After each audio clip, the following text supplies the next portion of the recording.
if Golden State doesn't even this series up tonight, I feel like it's over.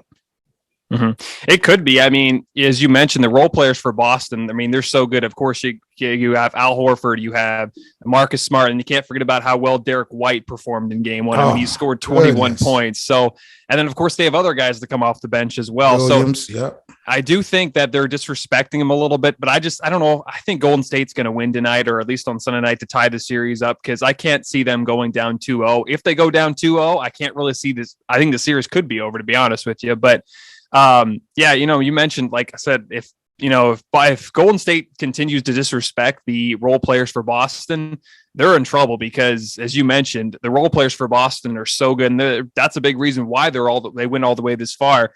And Jason Tatum didn't even have that good of a game. Thank you. Yeah. That was the big thing to me. I was like, for all purposes, it looks like Golden State's assignment was to make sure someone else other than Jason Tatum beat him in game one. I thought Steph did a pretty good job defending Jason in the first quarter. Mm-hmm.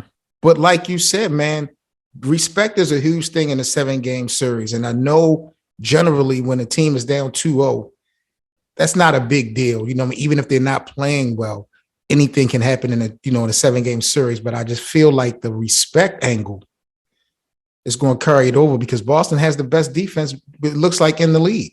Mm-hmm. So if you have that and a chip on your shoulder and you up 2-0, I don't see Boston losing that. So it is going to be real important for Golden State to start off hot early tonight and be able to finish this game. Mm-hmm. What do you think is going to be the key to victory, JJ, for the Golden State Warriors tonight? Well, they got to play all 4 quarters, first of all. I don't think they played well at all in the fourth quarter. And, of course, Boston could not miss, it seemed like, but they got to play all 4 quarters. Curry had a pretty solid game. He had 21 points in the first quarter, but he didn't quite have as well in the second half as he did in the first. Andrew Wiggins kind of felt like he kind of disappeared there in the fourth quarter. Klay Thompson has to be better. Jordan Poole has to be better. I just feel like they got to help out Curry just a little bit more, and they got to play all 4 quarters, I think, really. And then, of course, they can't disrespect Boston, especially from beyond the arc, especially with how well. And, of course, you can't forget about Al Horford. He scores 26 points. So first, they got to play all 4 quarters, and, they have to help out Curry a little bit more. And not only is Al doing it on the offensive end, mm-hmm. he's doing it on the defensive end as well, as far as his presence. Like Al Horford, man, is playing some of his best basketball ever in his second stint with Boston. And you said it, like Steph Curry, 21 points in the first quarter. I think he set an NBA record for most threes in the finals in the first quarter of that game. He kind of, went, I don't want to say he went cold the rest of the game, but when you got a performance like that and you have Klay Thompson and Andrew Wiggins and the rest of these guys, y'all got to pick up the pieces. Mm-hmm. Like Steph gave y'all, the door to open and walk through it. You know what I'm saying? And once he did that in the first quarter, Boston, I think, was still only down by 4. Mm-hmm. I said, that's not going to be enough. Boston is going to possibly come back in this game if Golden State doesn't get any help. One of the biggest topics have been going into the finals, JJ, has been Steph Curry getting the finals MVP. Mm-hmm. Do you think that's a big deal when you look at his legacy? Do you think if he doesn't get it this year, if they win, let's say hypothetically Golden State wins and Steph doesn't get the MVP, does that hurt his legacy? I think it does, really. I mean, he's definitely up there. If he goes up and if he ends up winning this championship, winning his 4th championship, he's definitely going to probably be considered in the top 10. But if he doesn't win that finals MVP, that would look really bad, because if you look at all of his championships, I think he won 2 with Durant, right? And of course, that was, Durant was the best player. So of course he was going to get the MVP.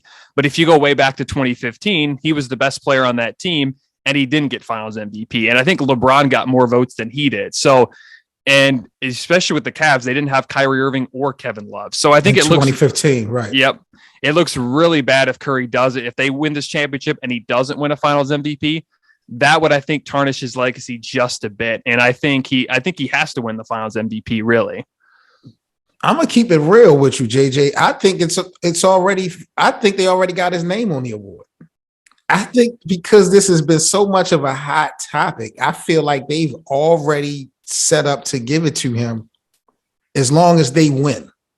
As long as Golden State win, I don't see anyone having a heroic performance over 4 games to take that title from Steph. I think they're just going to automatically give it to him by default if they win. But if they win, it's going to be a tough one because Boston is for real.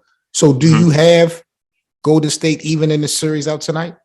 I think so. I mean, I think it just, I can't, I wouldn't be surprised if Boston wins tonight, but I can't really see Golden State losing because I feel like they were disappointed with how they performed in game 1 on Thursday night. So I think they're going to come back with some revenge. I think they're going to help out Curry just a little bit more. I think Jordan Poole is going to have a much better game. And, Andrew Wiggins kind of has been having a history of just kind of disappearing in the second half. I think he needs to play better, and I think he will. Draymond Green played well, but he didn't play well enough, I think. So I think I just can't see the Warriors losing tonight. But I wouldn't be surprised, but I think they're going to even up the series tonight. What's your thoughts on Jason Tatum? Because I felt like he is a superstar in the making. He's had some big games in the postseason, but he's had some shaky looking performances in this playoffs. Yeah. A lot of turnover, especially in the Miami series. He didn't really play well in game 1. They really didn't need him, but I can't see him continuing to play like that and Boston being successful. Is he overrated to you? Is Jason Tatum overrated to you, or what do you think the issue is? That's a really tough question because really, I mean, Jason Tatum is only 23 years old, right? And I don't know if he's necessarily overrated, but I do think if he ends up winning, if the Celtics go all the way and win the championship and beat the Warriors, he's probably going to get Finals MVP because I think he's going to play much better than he did in game 1.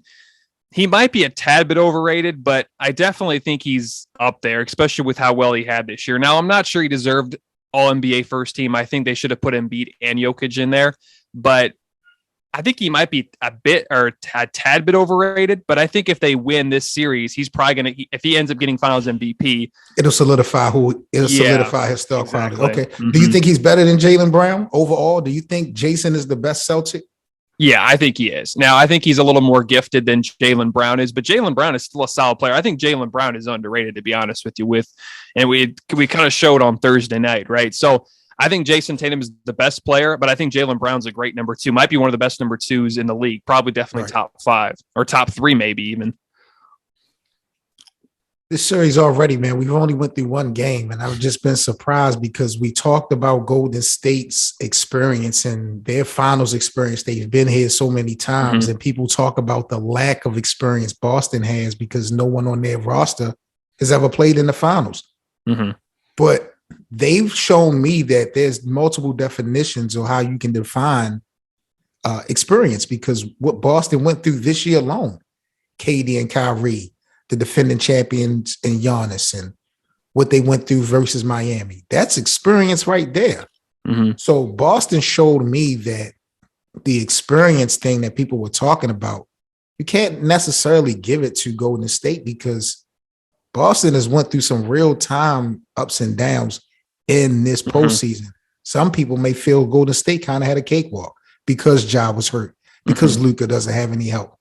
So I don't know, man. I have too much respect to say Golden State is not going to win tonight's game.